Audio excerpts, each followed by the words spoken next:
Welcome back to another OCC Q&A video. I have a few questions from you guys that I'm going to answer.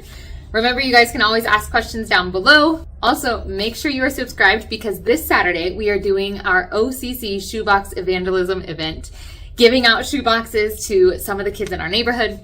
And we would love for you to join us on that adventure. So without further ado, let's jump into your questions and see if I can get through all of the ones that I've printed out for today. This first one is from SGDIY. They said, would love to know your thoughts on if kids like receiving handmade gifts and clothes, or if they prefer brand toys and stuffed animals. Definitely want to send what brings the most joy. I think it's the most common to get purchased or store-bought items. However, handmade gifts can often add an extra touch of love, an extra touch of like personal connection.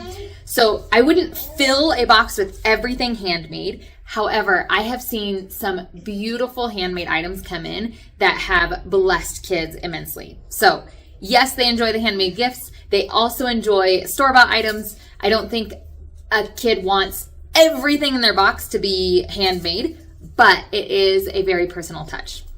What about you guys? What are your thoughts on handmade items? What do you guys think?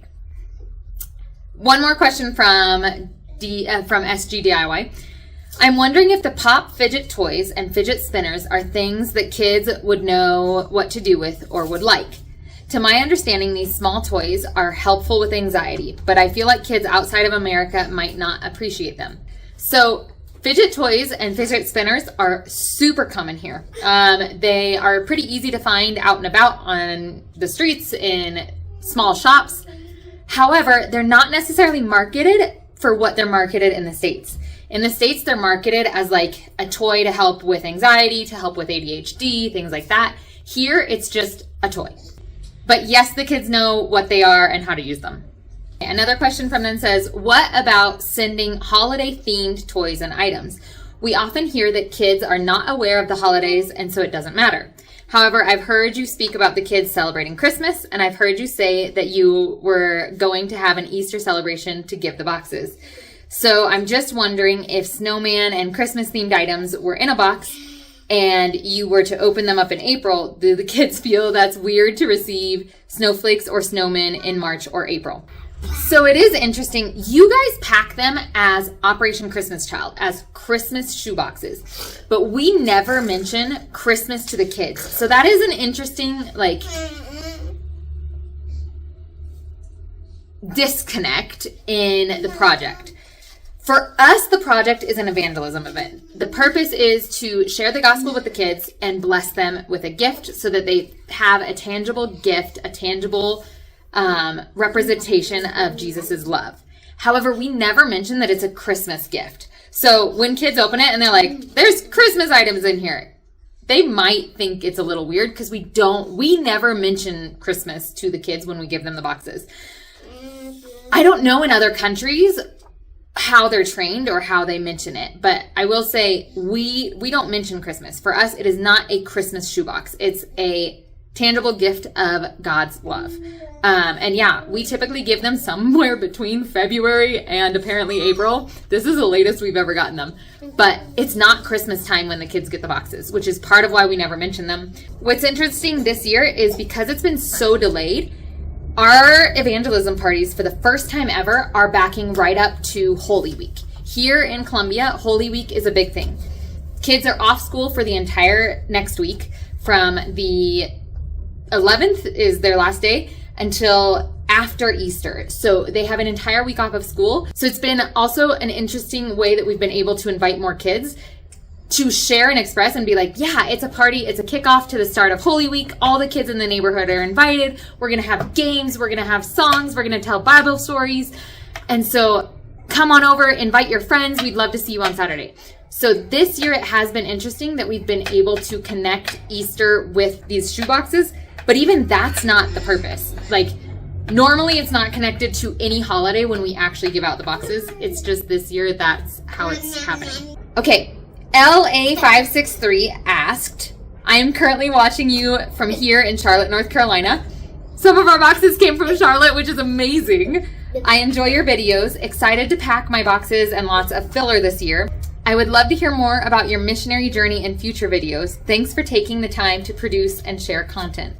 I will link up here. When we first started this channel, I did a video explaining how God called me to the mission field. So that's a good place to start. But if you guys have any additional questions on what that looked like and how this all came to be, because this was not my original plan. I never thought of this as where God was leading until he led me here. But if you have any other questions about that, ask them down below, and maybe I'll make a video specifically about how God spoke to both myself and my husband and how he called us to serve in Colombia and to serve with the missions organization we currently serve with. If you guys don't know, Samaritan's Purse is not the main thing that we do. Our main job or our main ministry is actually church planting, and Samaritan's Purse is just one of the projects that we're using this year to help us with church planting. But if you have any more questions about missions and all of that journey, ask them down below so that we can make a video specifically for that. Yes? She's trying to say... She's reading, isn't she? She's trying to say the animal part. Yeah. I've got Samantha down here. Samantha's reading books, so that's why you guys hear her in the background. And Eliana is coloring a page about Holy Week, about Easter. All right, let's see. I've got 3 more quick questions. Deborah asked, you had mentioned about having to pay for the transportation. Is that for transportation from the port to the initial drop-off facility? No. The boxes were transported by Samaritan's Purse from the port to the church location, where they were then distributed to a bunch of other churches. So they got to this church location, and then all of us who had applied came to the church and picked up our boxes to take to our church. So it was paying for transportation from the church where the boxes arrived in the big truck to our church where we're doing the events. That was the roughly $20 that we spent to transport boxes. In one of my past videos, I talked about a question that someone asked about how to protect sunglasses. You can put them in bubble wrap, you can put them in a water bottle. But on that video, I saw this comment. It's from Tori, and they said, I purchased Unbreakable sunglasses. I had never heard of that in my life. I didn't know those existed. I suppose if you took a hammer to them, they'd break, as anything would. Was a great deal on Amazon. I will try to find them, and if I can, I will link them down below if you guys are interested. UVA, UVB protection in fun colors, and they came in a 4-pack with sleeves for each pair. That doubled as a cleaner for them. The downside, only one set of repair tools came with them. I'll try to look and see if Amazon has some extra repair tools too, and link those as well. My boxes went to Mozambique. Amazing. Those kids are definitely going to need sunglasses there. I hope the children are enjoying their boxes. So another great suggestion, Unbreakable sunglasses. Didn't even know that was a thing. All right, final question for this video is from Cat World. And they said, do kids know characters from movies and TV shows such as Spider-Man, Batman, Disney characters, Bluey, etc.?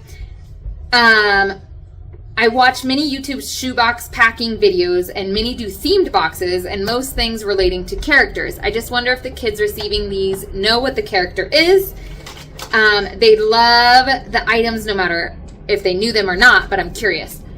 Most of the mainstream popular characters are known.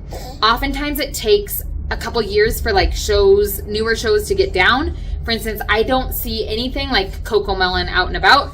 There's some Bluey sprinkled about here. You can actually buy Bluey lunch boxes and things like that. I'm trying to think what other characters.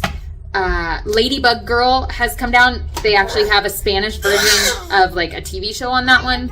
So I guess the easiest way to say, you just like to see yourself. So I guess the easiest way to answer that is, if it's super popular and common in the States, they probably have at least heard of it here, and if not, they can look it up.